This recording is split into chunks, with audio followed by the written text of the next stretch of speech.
गोळ्या आहे, पूर्णपणे हर्बल आहे. लावायचं जे मेडिसिन आहे ते पण पूर्णपणे हर्बल आहे. तर ही तुमची फाईल आहे. याच्यामध्ये पथ्य दिलेत, ते या पथ्यमध्ये काय खायचं आणि काय खायचं नाही हे पूर्ण डिटेल दिलेलं आहे. काय खावे आणि काय खाऊ नये हे पथ्य आहे. त्यानंतर याच्यात सगळे मेडिसिन तुम्हाला काय दिले त्याचे नोंद आहे. आणि दुसरं हे जे मेडिसिन आहे हे काय याची पण पूर्ण डिटेल माहिती इथे दिलेली आहे. बरोबर. हे झालं तुमच्या माहिती. आता हे प्यायचं मेडिसिन आहे तुमचं.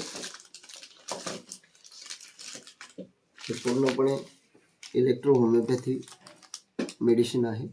याच्यात इथं वरती लिहिलंच आहे, रोज सकाळी उपवासापोटी 1 ग्लास कोमट पाण्यात 10 थेंब याच्यातले टाकायचे, 2 गोळ्या याच्यातल्या टाकायच्या 1 ग्लास पाण्यात, त्याला मिक्स करायचं, प्यायचं. हे फक्त सकाळी उपवासापोटी म्हणजे चहा घेण्याच्या आधी. सकाळी फक्त कोमट पाणी घ्या, दुपारी आणि रात्री साधंच पाणी. दुपारी जेवणानंतर 1 ग्लास कोमट पाण्यात 10 थेंब औषध, 2 गोळ्या घ्यायच्या साध्या पाण्यामध्ये. सॉरी, दुपारी साध्या पाण्यातच आहे, रात्री पण साध्याच पाण्यात आहे. 10 थेंब 2 गोळ्या, याच्यातले 10 थेंब याच्यातले 2 गोळ्या. गोळ्या आधी मध्ये काढायच्या आणि त्या पाण्यामध्ये तुम्ही औषध टाकलंय त्याच्यातच त्या गोळ्या टाकून विरघळून घ्यायच्या.